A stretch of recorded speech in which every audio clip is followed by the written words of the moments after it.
Nomeri toko fa 4.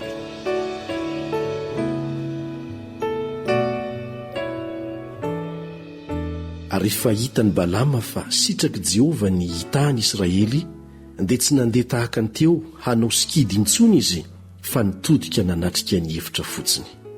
Dia natompony Balama ny masony ka nahitany Israely mitoby araka ny fireneny izy, ary ny fanahin'Andriamanitra tonga tamin'ny Balama. Dia nanao hoateny izy ka nilaza hoe: hoy Balama, zanaky Beora. Dia ny lehilahy izay voakimpy ny masony, izay mandre ny tenin'Andriamanitra sady mahita fahitana avy amin'ny tsitoa, torana kanefa voahiratra ny masony. Endreny atsara n'ilay Naoro Jakôba sy ny lasy Naoro Israely eo, tahaka ny lohasa malalaka, tahaka ny saha eo amoron'ny ony, tahaka ny hazo manitra namboleny Jehova, tahaka ny hazo sedera ao amoron-drano. Hisy rano mandeha avy eo amin'ny sininy, ary ny taranany ho any amorony reny rano maro. Isantratra no agaga ny mpanjakany, ary androso voninahitra ny fanjakany. Nentin'Andriamanitra nivoaka avy tany Egipta izy, ary manan-kery toy ny omby-manga. Handany ny jentilisa fahavalony izy, ka ho tapatapahiny ny taolany, ary aripany amin'ny zana-tsipikany. Mamitsaka izy mandro tondioana ary toy ny liombavy, ka iza no anaitra azy? Ho asoavina ne izay manisoa anao, ary voahozona ne izay manozona anao. Dia nirehitra tamin'ny Balama ny fahatezeran'ny Balaka, ka nitia tanana izy.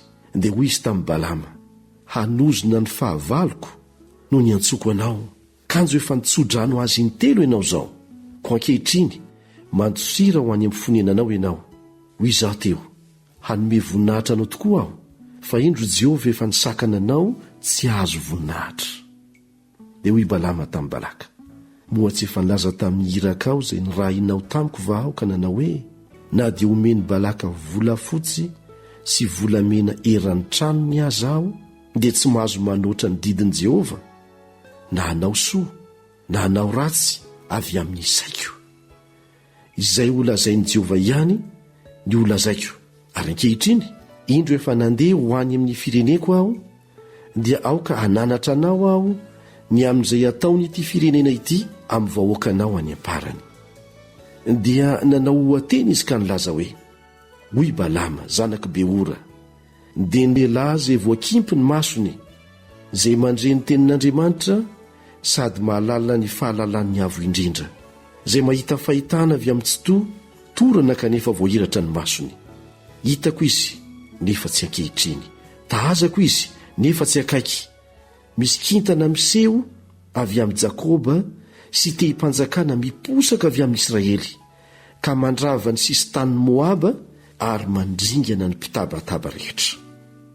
Edoma sy Seira fahavalony dia samy lasany ho azy, ary ny Israely mandroso amin'kery. Ary avy amin'ny Jakôba no isehony izay anapaka, ka handringana izay sisa avy ao an-tanàna. Ary nahita ny Amalekita izy, dia nanao hoateny hoe: voalohany tamin'ny jentilisa Amaleka, fa ho lany ringana no hiafarany. Ary nahita ny Kenita izy, dia nanao hoateny hoe: mafiorina ny fonenanao, ary atao ao amin'ny vatolampy ny akaninao, kanefa ho ringana kaina alohan'ny hamabony asiranao. Dia nanao hoateny koa izy ka nilaza hoe: indrisy, iza no velona raha manao izany Andriamanitra? Ary sambo avy any amin'ny tany Kitima, dia hampietra ny Asira sy Ebera, ka ho lany ringana ny hafarany. Dia niainga Balama ka lasa nody tany amin'ny fonenany, fa Balaka kosa nandeha tany amin'izay nalehany.